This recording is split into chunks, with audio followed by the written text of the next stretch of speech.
अनेक विषयों पर जिनकी विशिष्टताएं और विशेषज्ञता दोनों ही है, ऐसे उपस्थित सभी महानुभाव, सभी अतिथिगण, बचाव कार्य करने वाले अधिकारीगण, कर्मचारीगण, मैं इस कार्यक्रम में उपस्थित सभी हमारे एनडीआरएफ, एसडीआरएफ के सभी जवानों से आप सभी का हृदय से स्वागत करता हूं, आप सबका अभिनंदन करता हूं कि मेरे लिए भी ये हर्ष का विषय है कि मुझे आज शीतलहर से पहले इसकी तैयारियों के संबंध में होने वाली इस कार्यशाला में आप सभी के मध्य उपस्थित होने का अवसर प्राप्त हो रहा है। साथियों, इस महत्वपूर्ण कार्यशाला के माध्यम से शीतकाल के दौरान होने वाली संभावित चुनौतियों से निपटने के लिए तैयारियों की समीक्षा की जाएगी।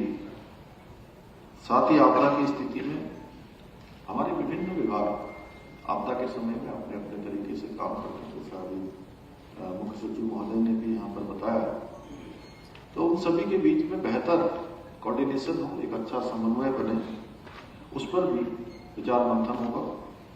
इतना ही नहीं, इस कार्यशाला में हम आपदा सुरक्षित उत्तराखंड के संकल्प को साकार करने के लिए एसओपी और विशिष्ट आपदाओं की जानकारी से युक्त आज कैलेंडर भी जारी करने वाले हैं।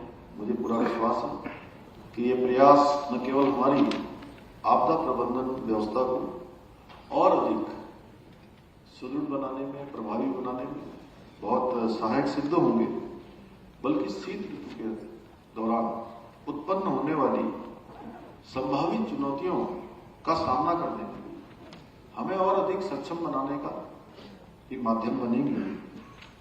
साथियों, विशिष्ट भौगोलिक परिस्थितियों के कारण हम सभी जानते हैं हमें समय समय पर होने वाली अनेक प्राकृतिक आपदाओं का सामना करना पड़ता है।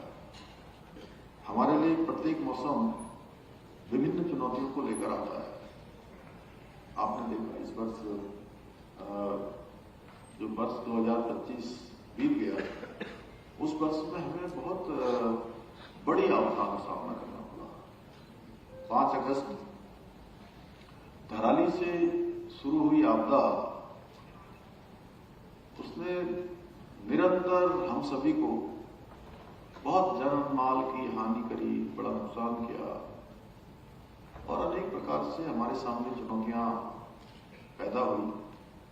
चाहे 5 अगस्त को धराली में हुई आपदा हो, उसके बाद उत्तरकाशी जनपद में श्याना चट्टी में बड़ा जल भराव, मलबा भर गया, उसके बाद या चमोली जनपद का थराली हो, चेपड़ो हो, कुंतरी हो, दुर्मा हो, ऐसे अनेक स्थान, या रुद्रप्रयाग जनपद का छेनागढ़ का क्षेत्र हो, जनपद बागेश्वर का पौसारी जैसा सीमांत क्षेत्र हो, या पौड़ी जनपद का हरसार और पैठाणी के आसपास का क्षेत्र हो, 37 गांव सहित अनेक गांव इस आपदा की पूरी तरह से चपेट में आए। या हम सब लोगों ने देखा देहरादून में एक बड़ी आपदा का हम लोगों ने सामना किया और जो लोग काफी आयु के हैं, बड़ा अनुभव उनके जीवन का है, उन्होंने भी शायद अपने जीवन में पहली बार इतनी बड़ी आपदा न देखा। इस प्रकार की आपदाओं को हमें सामना करना पड़ता है, हमारे बहुत चुनौतियां हैं और इन प्राकृतिक आपदाओं से बचना भी बहुत कठिन है, मुश्किल है, आसान नहीं है, लेकिन त्वरित प्रतिक्रिया, सतर्कता और समन्वित प्रयासों से जो आपदा से होने वाले नुकसान हैं उनको काफी कम किया जा सकता है।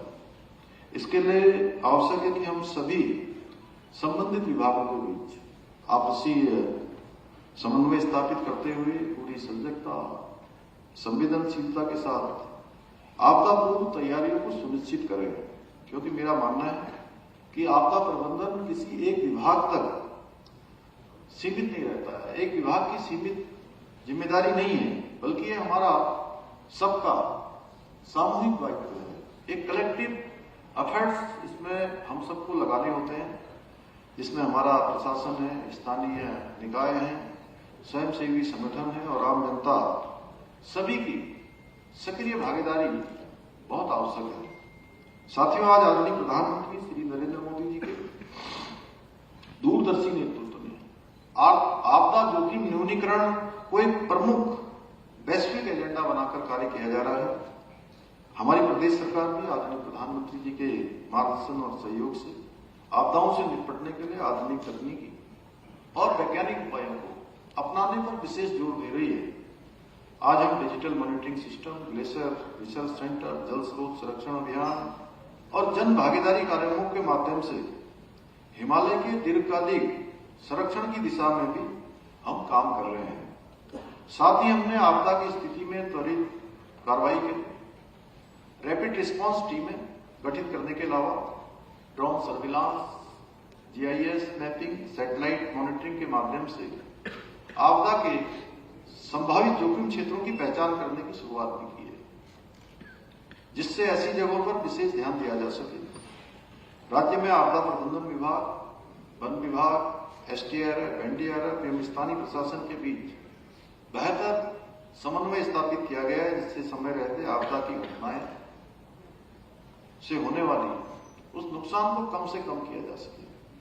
इसके अलावा हम अधिक ऊंचाई वाले स्थानों की मॉनिटरिंग करने के लिए सेंसर लगाने की दिशा में भी कार्य कर रहे हैं। इतना ही नहीं, राज्य में अर्ली वार्निंग सिस्टम को भी मजबूत किया जा रहा है ताकि समय रहते सभी को चेतावनी दी जा सके।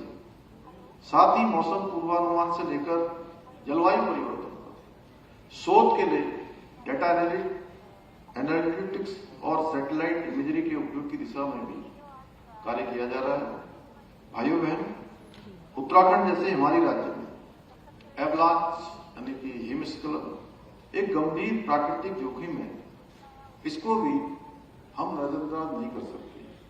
विगत वर्ष चमोली जनपद के माणा में एक बड़े एवलांच की घटना हम सभी के लिए बड़ी पीड़ादायक रही और इस दुर्भाग्यपूर्ण हादसे में 8 लोगों की असमय मृत्यु हुई। इस दौरान एनडीआरएफ, एसडीआरएफ, आईटीबीपी, बीआरओ, सेना और अनेक विभागों ने टीमों ने विषम परिस्थितियों में अद्भुत समन्वय के साथ राहत और बचाव कार्य किया। हेलीकॉप्टर और ड्रोन तकनीकी का प्रभावी उपयोग करते हुए कई जिंदगियों को बचाने का प्रयास किया गया, जिसके लिए मैं हृदय से उन सभी एजेंसियों का, उन सभी व्यक्तियों का हृदय से धन्यवाद करता हूं, उनका आभार व्यक्त करता हूं। हमारे राज्य में गंगोत्री ग्लेशियर, हेमकुंड साहिब, घाटोली तथा कालिंदी, बद्रीनाथ ट्रैकिंग रूट जैसे कई क्षेत्र एवलांच की दृष्टि से अत्यंत संवेदनशील हैं। इन क्षेत्रों में पर्यटन, तीर्थाटन, पर्वतारोहण गतिविधियों को सुरक्षित बनाना हमारी सर्वोच्च प्राथमिकता है। यदि हम अतीत की घटनाओं पर दृष्टि डालें तो हमें इससे महत्वपूर्ण सबक मिलते हैं। वर्ष 2022 में आप सभी को याद है, द्रौपदी के डांडा क्षेत्र में नेहरू इंस्टीट्यूट ऑफ माउंटेनियरिंग के प्रशिक्षण के दौरान 27 पर्वतारोहियों की मृत्यु हुई। देश की ये सबसे भीषण पर्वतारोहण आपदाओं में से एक रही। इसी प्रकार 2019 में नंदा देवी चोटी पर 8 पर्वतारोहियों तथा 2021 में लमखागा दर्रा में 8 पर्यटकों और त्रिशूल चोटी पर 4 नौसेना जवानों की जान जाना हम सभी को झकझोर देने वाली घटनाएं हैं। इन सभी अनुभवों से सीख लेते हुए हमारी सरकार पूर्व चेतावनी प्रणाली को मजबूत करने, आधुनिक तकनीकी के अधिकतम उपयोग, प्रशिक्षित रेस्क्यू बलों की तैनाती तथा सुरक्षित पर्यटन प्रोटोकॉल को और अधिक प्रभावी बनाने के लिए निरंतर कार्य कर रही है। हमारा संकल्प है कि मानव जीवन की सुरक्षा सर्वोपरि है और इस दिशा में कोई कमी नहीं छोड़ी जानी चाहिए, नहीं छोड़ी जाएगी। हमारी सरकार ने शीतलहर, अत्यधिक हिमपात से उत्पन्न चुनौतियों से प्रभावी रूप से निपटने के लिए भी कई ठोस और व्यवहारिक कदम उठाए हैं। हमने जहां सभी जिलों को अर्ली वार्निंग सिस्टम से जोड़ा है, वहीं अलाव, रैन बसेरा और कंबलों की पर्याप्त व्यवस्था के निर्देश भी दिए गए हैं। इसके साथ ही हमने स्वास्थ्य विभाग को भी पूरी तरह से अलर्ट मोड में रहने के अलावा सीमा और ऊंचाई वाले क्षेत्रों में आवश्यक वस्तुओं की आपूर्ति को सुनिश्चित करने का प्रयास